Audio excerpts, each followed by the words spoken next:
So students, today again we will do linear independent and linearly dependent vectors. तो इसकी हमने definition पहले कर ली थी. What are linearly dependent and what are linearly independent vectors? A set of vectors v1, v2, so on vn in a vector space V over the field F are linearly independent vectors. Independent है if alpha 1 b1 plus alpha 2 b2 plus so on plus alpha n bn is equal to 0 implies that all alpha 1s, ठीक है, जितने भी alpha 1s यहाँ include हो रहे हैं वो सारे के सारे क्या आ रहे हैं जीरो. अगर हम इनको सॉल्व करते हैं we will get zero. What are alphas? हम अल्फा भी लिख लेते हैं, कई बार ए बी सी भी लिख लेते हैं depending upon the solution situation. तो अल्फाज are belongs to the field F means they are scalars. If सारे के सारे scalars zero हैं then you will say that these vectors are linearly independent. B1, B2, Bn are linearly independent. On the other hand, if this if again result इसी से आएगा, if these alphas are not equal to zero, alpha i's are not all zero, उल्टा हो गया ना. अगर ये सारे के सारे जीरो नहीं हैं, उनमें से कुछ एक नॉन जीरोस हैं स्केलर्स, लेकिन इनका लीनियर कॉम्बिनेशन क्या हो रहा है zero, then we say that the vectors v1, v2, bn are linearly dependent vectors. तो हम लीनियरली इंडिपेंडेंट और डिपेंडेंट वेक्टर्स के कुछ और क्वेश्चंस करते हैं अलग तरह के टाइप के. आपने भी कुछ किए होंगे, तो एक दो और क्वेश्चंस इसके करते हैं linearly dependent and independent vectors से. तो लिखेंगे determine whether the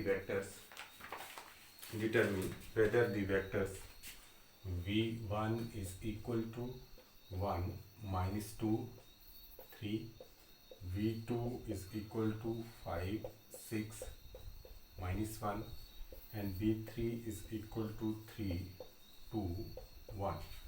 1 minus 2 3 5 6 minus 1 and v3 3 2 1 form a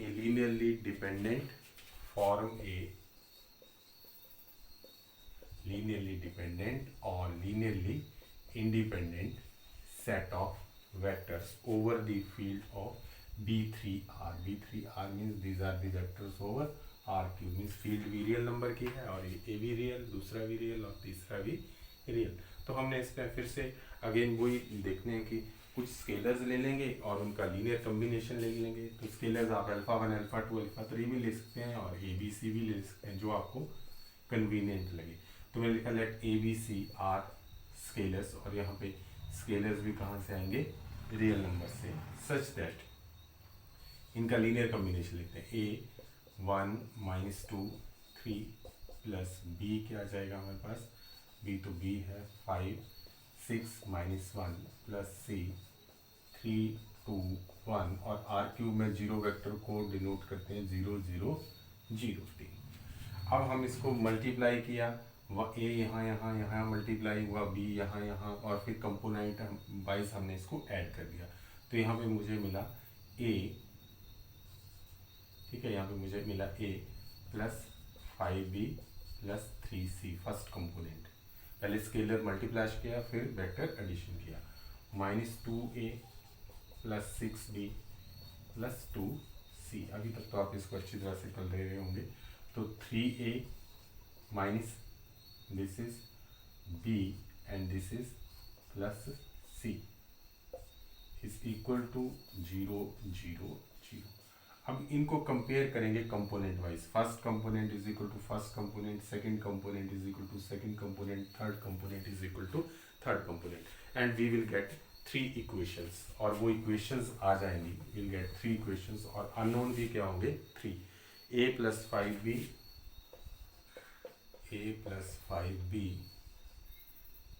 plus 3c is equal to 0, minus 2a plus 6b plus 2c is equal to 0, 3a minus b plus c is equal to 0.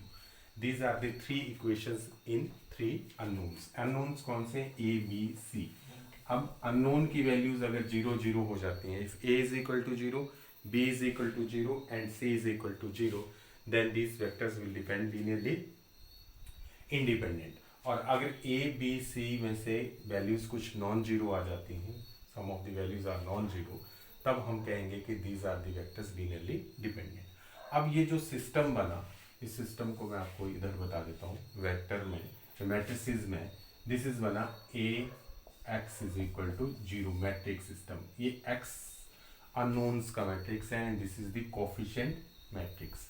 तो इसका देखो एक solution से ए B सी आप zero zero put कर दो तो हमें सोल्यूशन मिल जाएगा। Left hand side is equal to right hand side, और उस सोल्यूशन को कहते हैं ट्रिवियल सोल्यूशन।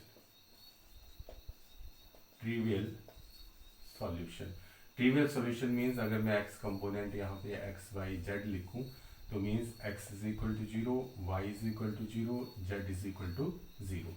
और यहाँ पे क्या होंगे, A is equal to zero, B is equal to zero, C is equal to zero. अगर ए बी सी लिख दूंगा यहाँ पे A B C, A is equal to zero, V is equal to zero and C is equal to zero. This is the trivial solution. तो जब ए zero B zero सी zero आएगा तो हमारे पास ये क्या बन जाएंगे, वेक्टर्स।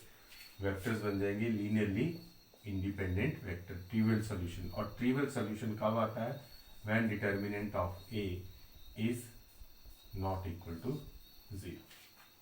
ठीक है, जब A determinant, this is a coefficient, A determinant is not equal to zero तो मेरे को मिलेगा ट्रिवियल सॉल्यूशन। मींस कोफिशिएंट सारे के सारे क्या होंगे, जीरो, और ये वेक्टर्स क्या बन जाएंगे, लीनियरली इंडिपेंडेंट। तो एक केस तो ये हो गया ट्रिवियल सॉल्यूशन। ठीक है, for non trivial solution, non trivial solution, इसको हम नॉन जीरो सॉल्यूशन भी कहते हैं कि सारे के सारे जीरो नहीं हुए, some of these unknowns are non zero.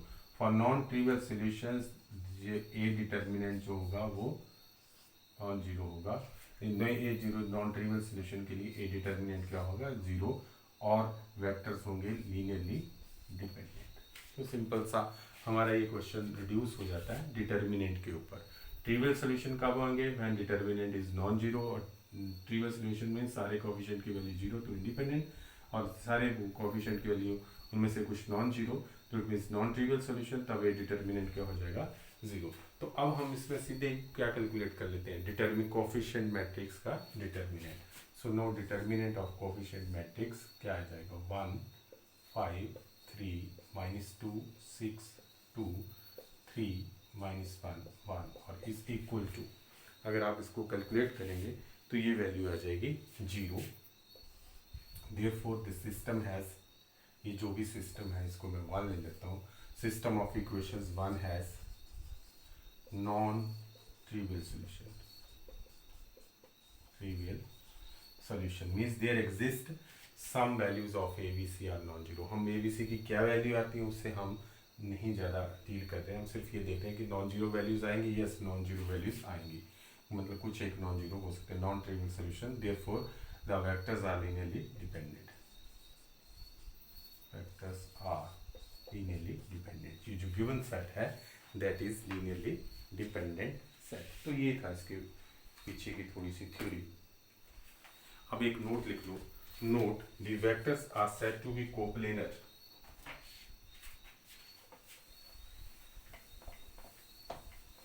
Vectors are, note form में लिखो, vectors are said to be coplanar if one vector can be written as linear combination of the other two. ठीक है, अब you can say that three vectors are said to be coplanar if one vector can be written as a linear combination of the other two. ठीक है, if one vector can be written as a linear combination of the other two, then you can say that the vectors are coplanar. लिखिए question, late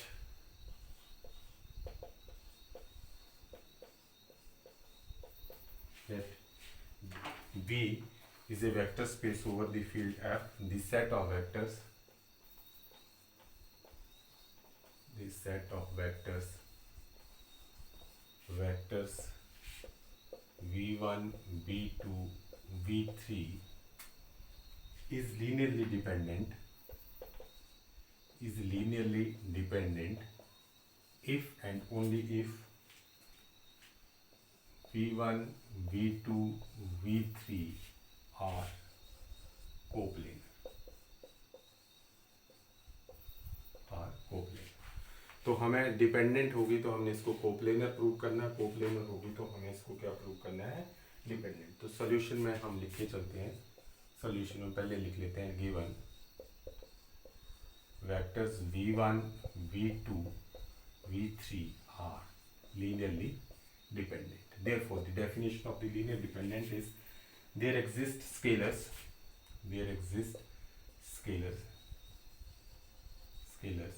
a b c not all zero such that their linear combination a b1 plus a b2 plus a b1 plus b b2 plus c b3 is equal to 0. अब not all zero means at least one of them is non-zero, तो हम लिखेंगे at least one of a b c is non-zero. तो let us suppose इनमें से कोई एक non zero लेना है, तो मैं लिखता हूँ let c is not equal to 0. Non zero है तो कोई एक ले लिया नॉन जीरो। नोट आपने लिख लिया होगा, उसको फिर से अभी एक्सप्लेन कर देंगे जैसे अब आएगा। Now C is non zero, तो you can write C B three is equal to minus A B one minus B B two, और B three is written as minus A upon C B one plus minus B upon C B two. अगर A B C scalars हैं तो minus A upon सी भी क्या होगा, it is again scalar, it is A again scalar, ये दोनों भी किसके एलिमेंट होंगे, फील्ड के एलिमेंट। तो this is nothing but that is B3 is linear combination of B1 and B2. If one vector is linear combination of the other two, तो हमने अभी लिखा था note, then we can say B1, B2, B3. This implies that are coplanar. तो ये मैंने इसलिए नहीं लिखा था क्योंकि क्या लिखेंगे, B1, B2, B3 are coplanar if one vector can be written as a linear combination of the other two, then these vectors are coplanar. तो ये हमने यहाँ पे शो कर दिया। अब दूसरी बार क्या दिया होगा, पहले तो गिवन था वेक्टर्स आर लीनियरली डिपेंडेंट और हमने इनको शो कर दिया कोप्लेनर। अब लिखेंगे सेकेंड केस में गिवन आप लिखो B1, B2, B3 are coplanar and to show साथ साथ ये तो मैं ये भी लिख लेता हूँ, to show B1, B2, B3 are linearly dependent. अगर coplanar हैं, therefore one vector can be written as the linear combination of the other two. Vectors are coplanar, therefore one vector can be written as V3 can be written as linear combination of B1 and B2. तो B3 can be written as, अब linear combination है तो अब हमें ज़रूरत नहीं है A upon C लेने की, हम कुछ भी ले सकते हैं। This is alpha 1 B1 plus alpha 2 B2, तभी linear combination होगा where alpha 1 and alpha 2 belongs to the field. आप चाहे A B भी द्वारा ले सकते हो, नो प्रॉब्लम। तो एक वेक्टर हमने linear combination of the other two लिया। अब हम सीधे इनको लिख लेते हैं alpha 1 B1 plus alpha 2 B2, और इसको यहाँ ले जाते हैं plus minus 1 into B3। This is what linear combination of the three vectors B1 B2, this is B2 B1 B2 and B3, और अल्फा 1 अल्फा 2 और माइनस 1 क्या है, स्केलर्स। क्या ये सारे के सारे जीरो हैं? नो, इसमें से एक स्केलर हमें दिख रहा है minus 1 is not zero. So all these scalars are not zero, their linear combination are equal to zero. Therefore, according to what our definition of linear dependent, these vectors are linearly dependent. So लिखेंगे next, this is equal to zero, and the scalars are not all zero, क्योंकि because minus 1 is non zero. एक scalar तो मुझे दिख ही रहा हो, और भी ये भी नॉन जीरो हो सकते हैं, जीरो भी होगी तो नो प्रॉब्लम। तो माइनस 1 B3, तो not all zero, scalars are not all zero, therefore B1 B2 and B3 are linearly dependent. By definition, ठीक है। इंडिपेंडेंट होने के लिए सारे के सारे जीरो, और डिपेंडेंट होने के लिए इनमें से कोई नॉन जीरो मिल जाए हमें। तो हमें एक नॉन जीरो मिल रहा है तो बस दैट्स ऑल, उससे हमारा काम हो जाएगा। So this is coplanar. Coplanar vector means one vector can be written as the other two, और उससे डिपेंडेंट हो जाता है, और जब भी डिपेंडेंट होगा तो कोप्लेनर। तो ये क्वेश्चन था, कई बार पूछ लिया जाता है ऐसा। ये इंडिपेंडेंट और डिपेंडेंट वाले क्वेश्चंस थोड़े इजी रहते हैं करने में भी, तो इसके लगभग सारे क्वेश्चंस आप लोग कर लो। फाइंड वैल्यू के, फाइंड द वैल्यू ऑफ के। Next question is find the value of के। के की वैल्यू फाइंड आउट करनी है। इफ वेक्टर्स,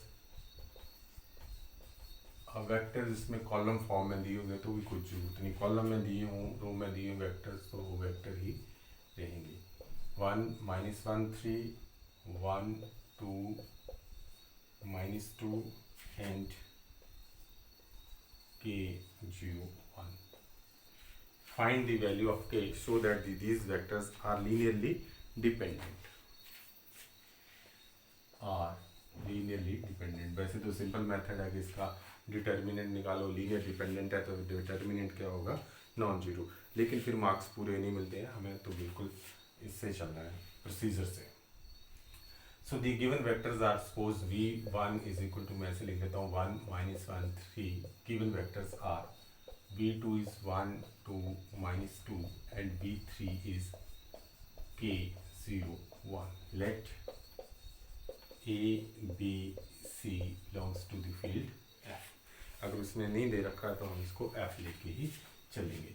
तो no linear combination a b1 plus a b v2 plus c v3 is equal to 0। तो zero vector a 1 -1 3 plus b 1 2 -2 plus c k 0 and 1 is equal to 0 0 0। Now find out the three equations in three unknowns। जल्दी से आप find out करोगे three equations in three unknowns। हो गई find, three equations आ जाएंगी। तो क्या है, a plus B plus K C, A plus B plus A plus B plus K C is equal to 0। और second is -a plus 2b, zero ही है अगला, c का कोफिशिएंट 0 है। फिर 3a -2b plus c is equal to 0। The given that the vectors are linearly dependent, लिखिए since the vectors are linearly dependent, therefore the coefficient matrix 1 1 k -1 2 and 0, and third is 3 -2 1, third is 3 -2 1। आपने क्या लिखा, since vectors are linearly dependent, so coefficient का determinant क्या हो जाएगा, 0। अब इस डिटर्मिनेंट को जब आप सॉल्व करोगे तो you will get the value of k is equal to 3/4। आप इसको डिटर्मिनेंट को आराम से सॉल्व कर सकते हो, 1 1 1 -1 2 0 3 -2 1 and you will get the value of k। तो ये क्वेश्चंस कई बार पूछा जाता है, बार बार पूछा जाता है, तो इस तरह का कोई और भी क्वेश्चंस होगा तो वो आपने करना, and you will find the value of k so that the vectors are linearly dependent.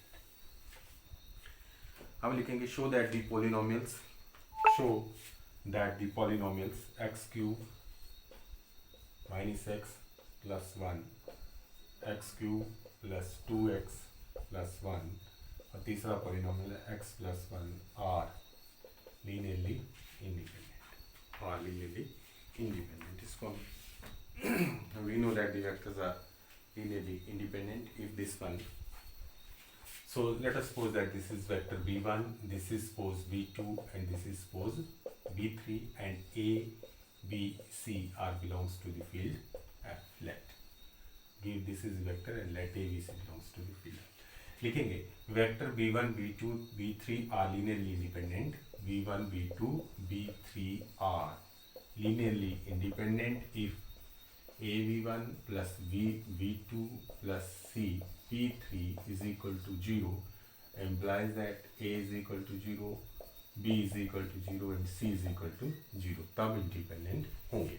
तो ये हमने डेफिनेशन लिख दी एक तरह से। अब हमने ये जब कॉम्बिनेशन बनाया, that is A into what is B one, x cube minus x plus one, B into what is B one, x cube plus 2x plus one, and what is C, C into x plus one is equal to, यहाँ zero ही रहेगा because it is a polynomial.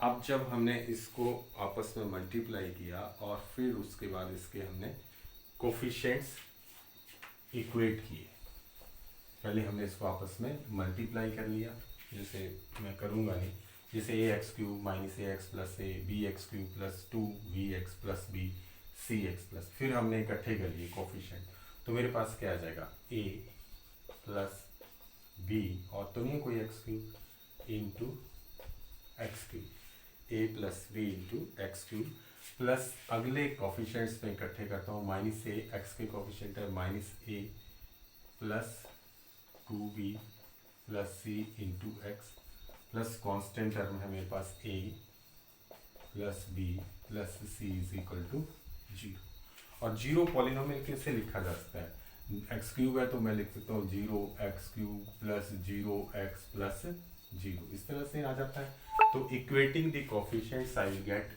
A plus B is equal to zero, minus A plus 2b plus C is equal to zero, A plus B plus C is equal to zero. अब या तो इसका determinant find out कर लो या फिर ए B सी की values find out कर लो यहाँ से, या तो डिटर्मिनेंट देखो और डिटर्मिनेंट नॉन जीरो आ जाएगा, या फिर यहाँ हम दूसरे मेथड से करेंगे कि इसकी ए प्लस बी की वैल्यू मैं यहाँ से उठाई, ए प्लस बी की वैल्यू और यहाँ पुट कर दी, तो मेरे पास क्या आ गया, सी इज इक्वल टू जीरो, और सी इज इक्वल टू जीरो की वैल्यू मैंने यहाँ पुट कर दी, तो मेरे पास आ गया this is first second and three, from first and third को सॉल्व किया तो C is equal to zero, put in equation second, so equation second मेरे पास बन जाएगी माइनस ए प्लस 2b, सी की वैल्यू जीरो रख दी, तो this is zero is equal to zero.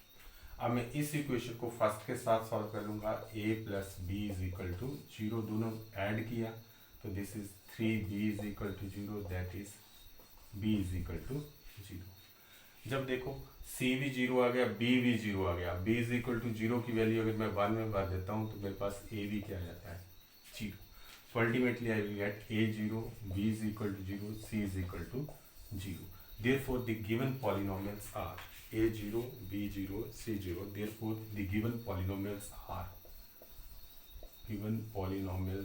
क्या बन गए, linearly independent, form a linearly independent set. अगर आप करना चाहो तो इसका कोफिशिएंट मैट्रिक्स भी निकाल सकते हो, तो दो मेथड है, ये ज़्यादा इजी है तो ये कर लिया, मतलब हर एक मेथड हमने टच कर लिया कि चाहे आप उससे करो, और वो क्यों करते हैं वो, क्योंकि सिस्टम ऑफ लीनियर इक्वेशंस को इस तरह से सॉल्व किया जाता है। सो आज के लिए इतना ही काफ़ी है, आप धीरे धीरे एक सेक्शन तो हमारा हो गया, we are dealing with the second section, और इसको हम आराम से बीच बीच में करते रहेंगे। वैसे तो 3 डेज़ लेक्चर रहेगा हमारा, ठीक है, तो 2 डेज़ में आपको लेक्चर दूंगा और 3 डेज़ आपको होमवर्क दूंगा। तो that's all for today, have a good day, thank you.